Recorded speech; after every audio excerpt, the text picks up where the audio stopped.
Hello and welcome back to the Real World Garage. We are here today with a 2005 Dodge Grand Caravan.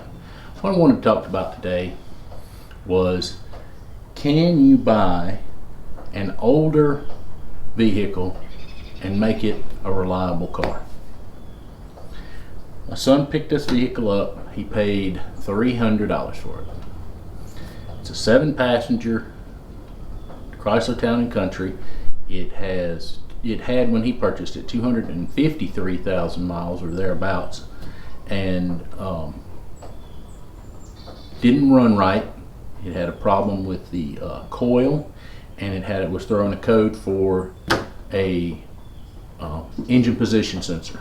So we put an engine position sensor in it. We went to the local wrecking yard and we found a coil pack for the 2009 Chrysler Town & Country and put that on there, and that straightened it out. The coil packs are the same from, I think it was 2004 through 2010. Don't quote me on that, but if memory serves me, that's what I believe to be true.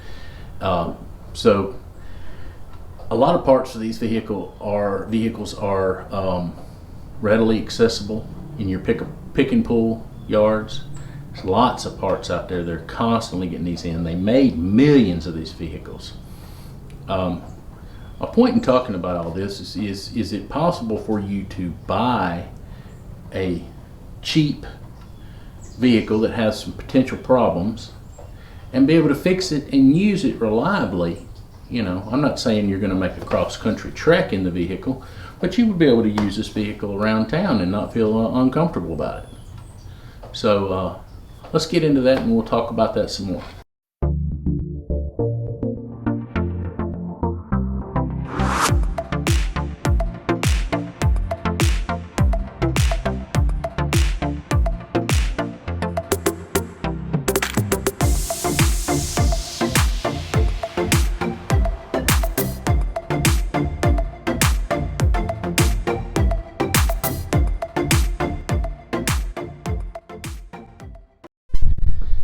Tell you that you want to be real careful from this point on, because you now have open access right straight into your engine.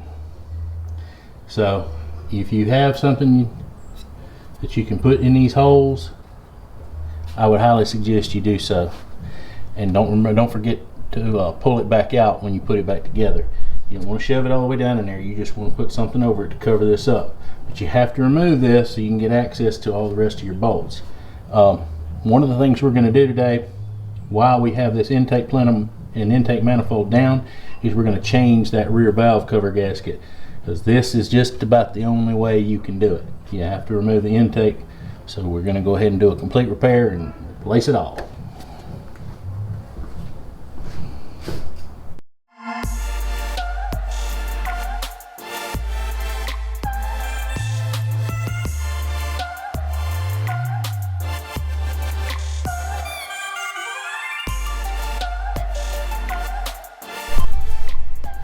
Well, it almost never fails. At some point in your career, if you do this long enough, you're gonna drop something down in inaccessible place. It gets you a magnet. I can see my socket. Now let me locate it again. Saw it a minute ago before I went to get my magnet. But it is in a totally inaccessible place. There we go. Of course, the magnet's going to try to stick this. There we go.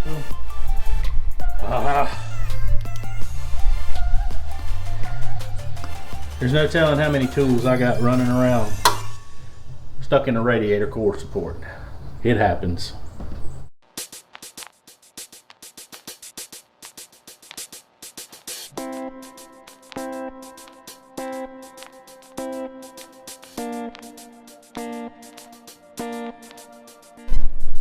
Okay, and for the moment of truth, let's see. I've gotten everything undone that is required to remove the intake manifold. About that. Oh, yeah.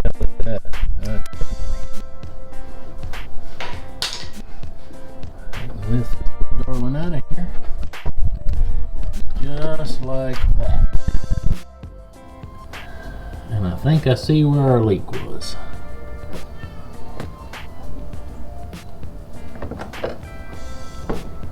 Need some schmutz for sure.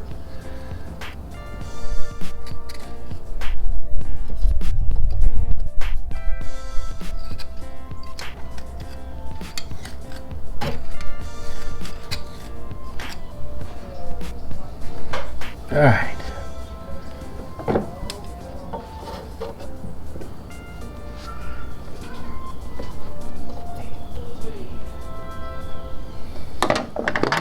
Let's clean some of the debris up, and then we'll take that gasket out and we'll look into the valley of the motor.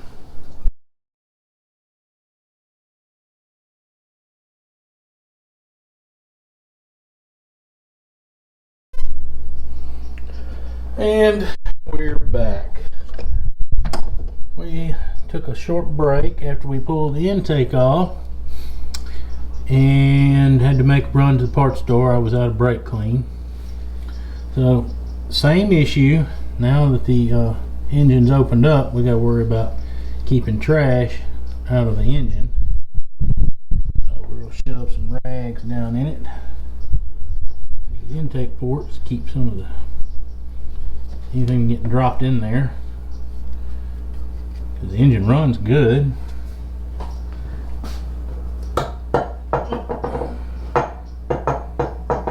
Alright. So we would like to keep the engine running good. Now I'm gonna get this off here. There it goes. I'm gonna try to slide this valve cover gasket off. We'll slide this valve cover off and change the gasket on it. Let's see, are they 8s? I think they are. They are. So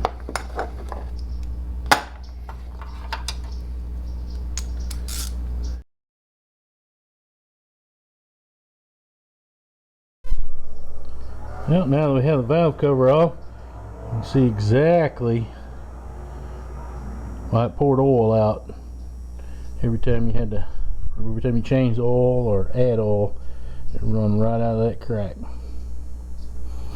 Well, let's get the new gaskets out and get them changed. Valve cover gasket changed. Really nice racing blue. Get her put back on.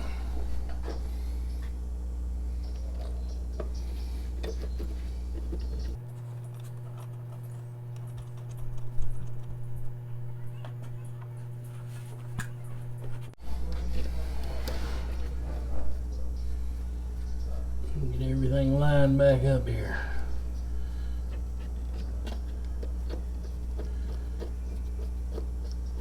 So far so good.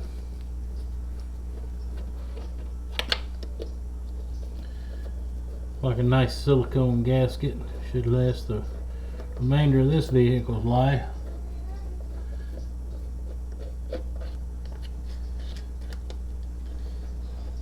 That's what I was saying earlier, folks. If you can get a good vehicle like this, do a little work to it, you need that second, say maybe third vehicle for whatever reason.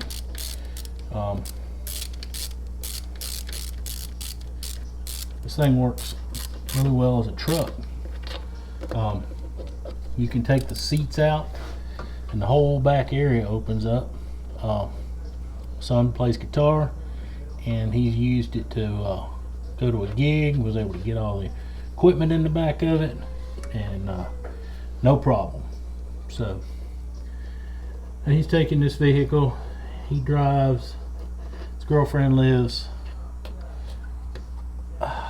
80 or 90 miles from here, and he goes down there fairly regular, and so far he's not had any issue going back and forth to see her.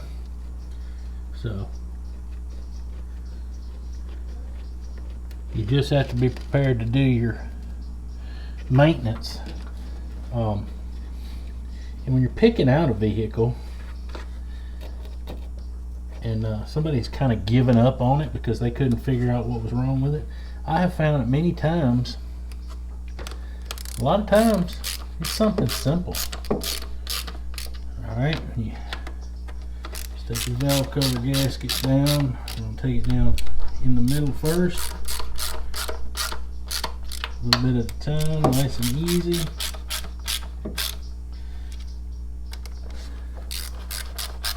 Swap corners, swap ends.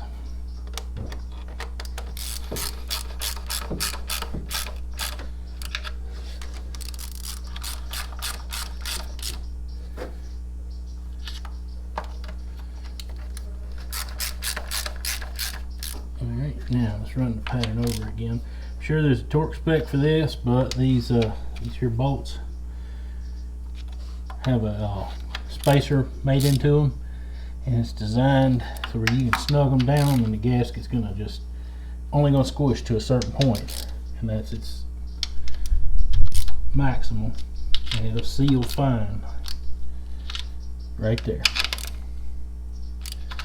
Alright, let's stick a spark plug wire holder back on.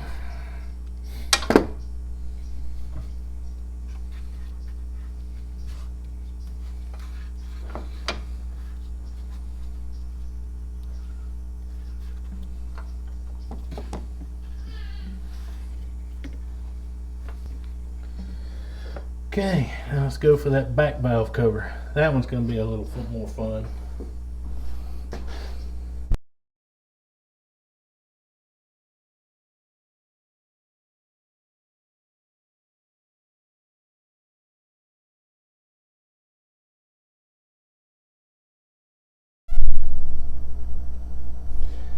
Alright, you can see we've pretty much got everything buttoned up, got it all put back together. Didn't want to bore you to death with all that. It's pretty much nuts and bolts. Just take your time. You're dealing with a vehicle that's 15 years old, and if you take your time, you can get things to come apart gently and easily. Just don't get in too big a hurry and break something that will cost you a bunch of money to fix. Everything came apart like it was supposed to. Didn't have any real issues. Got everything cleaned up, put it back together. You can probably tell it's dark, and we're going to have to come back tomorrow and do the water pump. Then we're going to do a little more. I wanted to talk about what I want to talk about is taking an old vehicle, what is considered an old vehicle now, and making reliable transportation out of it. Really can be done, and I'll talk to you about doing that.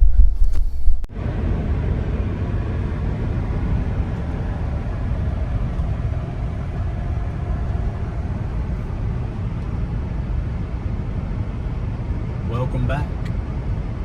We're riding today in a 2004 Chrysler Town & Country Limited. The cheapest van available on Facebook Marketplace. $275. Son bought it. He drove, I think it was 45 miles to go look at the van. It didn't make any atrocious noises in the engine, so he drove it home on 4 cylinders. Maybe. Actually, it was probably not 4 cylinders, because after we diagnosed it, it needed a crankshaft position sensor. So it had a random engine misfire due to the crankshaft position sensor. And after we replaced that, it began to run better, but it still had a dead miss because it had a bad coil. So, put a junkyard coil on it. What else have we done to it? We changed the left inner tie rod in because of the rapid clunking when we were driving down the road. And we serviced the transmission and repaired the transmission line leak. And I'm trying to think of what else. Not really done anything to this vehicle. Water pump? You're right. We recently put a water pump on it, and probably will soon have to put a radiator in it. But this vehicle has 264,000 miles, almost 265,000 miles as we speak. So, the point in making this video is I wanted to discuss buying a beater car like this and becoming your daily driver. The people they bought this car from, he bought this car from, had just washed their hands of it. They were ready to take it and send it to the scrapper because that was kind of the price they had on it, was a scrap price for a vehicle. But my son, like he said, when he cranked it up, he didn't hear any tremendous clanging and banging out of the engine. He knew it was probably okay and that it was external to the engine, and he made a correct assumption. I think he has driven this, about 12,000 miles now since we've made most of the repairs. His girlfriend lives about 90 miles from here, so he has to road trip this vehicle. With a vehicle like this, and this many miles, it's going to have some issues. This vehicle has got some suspension issues, it's got some control arms that have a little bit too much slack in them, and make a little noise. But so far, this vehicle has not let him down, not even once. So, being able to buy a vehicle cheap, repair it yourself, and then daily it is completely doable. You just need to pay attention to what is going on with the vehicle. Do a complete walk around. This vehicle had nearly new tires. Well, I wouldn't say nearly new, but it had at least 70% on the tires. When we had the tires off, at one point we inspected the brakes. There was over 50% left remaining on the brakes, probably more like 70%. It looked like somebody had just done some brake work. This thing is, in 2004, we looked it up, did a little research. This vehicle sold for, in the ballpark of $37,700. This was the epitome of soccer mom transportation in 2004. This was the upper end of that kind of transportation. This vehicle has heated seats. This vehicle has, of course, the rear windshield wiper. This vehicle had the traction control. This vehicle had the auto-dimming rear view mirror. It had the tire pressure monitor system. It had, what else does it have? It had the DVD system. It had the 3-zone climate control. With the rear control unit. With a rear control unit for the people in the back. This vehicle was the top of the line vehicle at that time, and he paid $275 for this vehicle and drove it home. Sure, we had to do some work to it, but it has become a reliable and viable transportation for him. The main reason he got it is so he was able to transport his son safely, and because his other crap box is a 82 Datsun and does not have proper child safety restraints in it, so he needed to get something that would accommodate the child safety seat. Anyway, I digress. We've further looked into what this vehicle would cost today, and in today's money, well, actually I think it was in 2019. We're in January 2020, but so in 2019 money, the cost of this vehicle would be $50,000, basically in today's money. So, when you're thinking about getting a crap box, give it a shot. You might just come out of it with a daily driver.